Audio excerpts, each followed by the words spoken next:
I'm Martin McGuire. It's my pleasure to be with you and talk about this new online sharing tutorials that we're creating to put on to show other artists some of my techniques. I have been professional for 37 years, and I have had the great pleasure of knowing, hanging in museums, and studying with a lot of the top wildlife artists in the industry, particularly Robert Bateman. And I bring that up because as I'm doing a lot of my tutorials, I will probably throw his name in quite a bit because he's been a big influence in my career.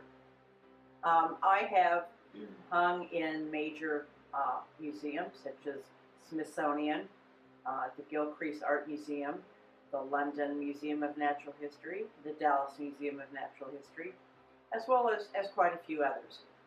I have specialized in acrylic paint, so even if you aren't a wildlife artist, I think some of the techniques that I show may be of help. I am known as a realistic painter, but I do use a lot of special techniques and tools to create both the lighting and the organic texture that I am known for. We will be starting out in this particular video the tools that I use to create my paintings. Now, I don't want you to feel like you have to buy all of these to watch my tutorials. In fact, I would actually prefer that you watch without painting along. Some artists feel that as students they learn better to paint along. And if you like to do that, I think that might be good to watch the tutorials all the way through and then perhaps try to paint along. We are going to start with what I call creative jump starts. These are going to be demos that show 1, 2, 3, it will vary, of some of my special techniques that I use with some of the tools that I use, which this video will be introducing. So what we're going to talk about now are the tools that I use to create my work. I do want to emphasize that what I'm going to look for is sort of a casual conversation between me and you, not only here with the tools that I use, but in future videos. I want you to feel as if you are sitting right here in my online studio, right beside me. So first we're going to start out with how I paint. I do paint vertically, absolutely straight vertically, which can be achieved as we've done in my online studio with an easel. In my normal studio, I do use a drafting table. Some artists, such as a watercolor artist, may lay their work flat and paint over it. An oil painter may stand back and use his brush. I sit in a chair and paint very close to my paintings. And a lot of people think that my work is extremely detailed. I try my best to give you the impression of detail without doing the detail, but it involves sitting. So I suggest that if you do this, you spend the money to get a very ergonomic chair because you're going to be sitting in it for a period of time. So the term palette actually has two meanings. One word is the physical palette, as in what you put your paint in or on. The other refers to the colors you use. So right now we're going to talk about my physical palette and what I use. A lot of people have had issues with acrylic over the years when they tried it. And one of the things that frustrates them is the fact that they dry so fast on their palette. So what I use is a Masterston Stay Wet palette.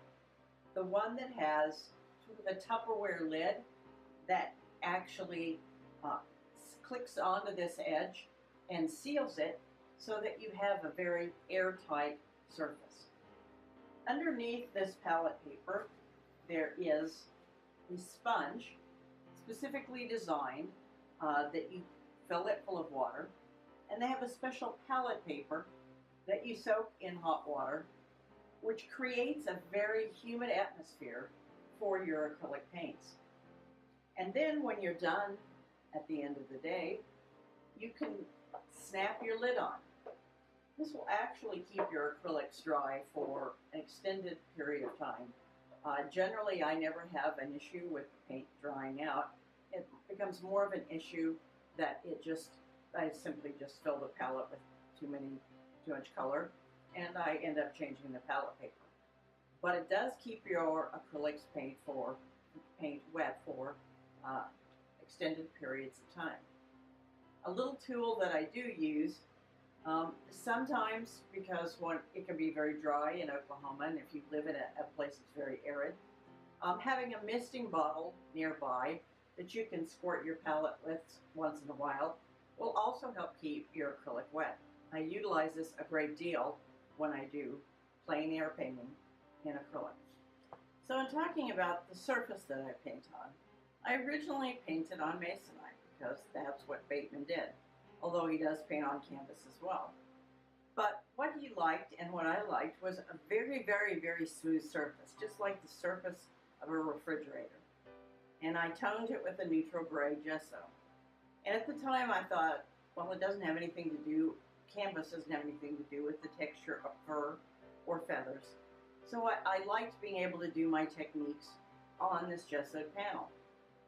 But my husband and I have a gallery in Arusha, Tanzania. And when we were there one year, he said to me, "Why do you paint on masonite?" I said, "Well, that's just what I've learned and what I've always used." He said, "Well, would you consider painting on canvas? We have clients who come over who want to buy a painting. They want to be able to take it off the stretcher bars and roll it up and put it in their suitcases. Would you consider painting in canvas?" And I said, "Okay, I'll think about it." So I came back to the States, I did a bunch of research, and I found out that just recently, this was, as I said, about 5-6 years ago, Fredericks had come out with a canvas that is pre-gessoed that is specifically designed for water-based media. I bought a pad of it, which you can buy just like a pad, like a sketchbook looking thing of a pad of it, and I did some of my techniques on it, and they worked perfectly. So you can buy this canvas, as I said, in a pad.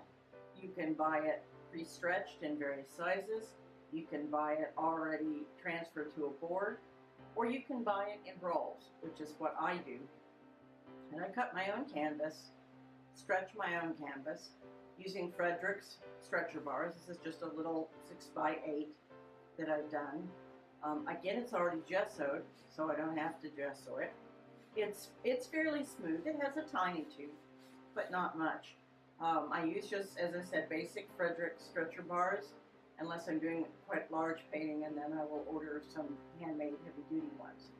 But this still allows me to do the same textures that I did with acrylic on masonite.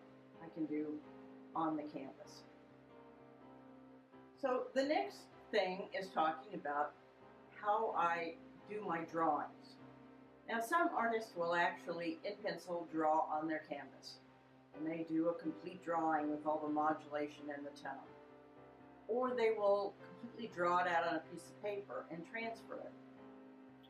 For me, what I do is I do a lot of thumbnail sketches till I come up with the composition.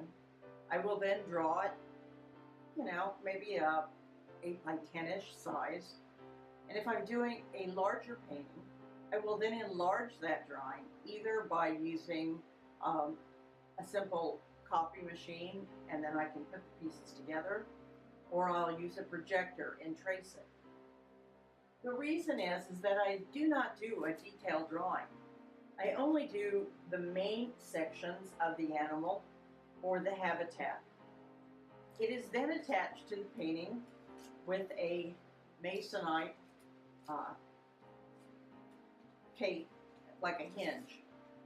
Because I paint in multiple layers over and over again, if I just drew on the canvas, I'd be covering up the drawing continually.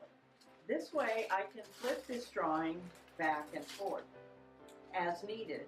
Now it turns out this is particularly my demo is my first demo in my Jumpstart series. This is of a fox, and it shows my fir, rocks, and some spruce tree. But this is just showing how I transfer my drawings by using tracing paper.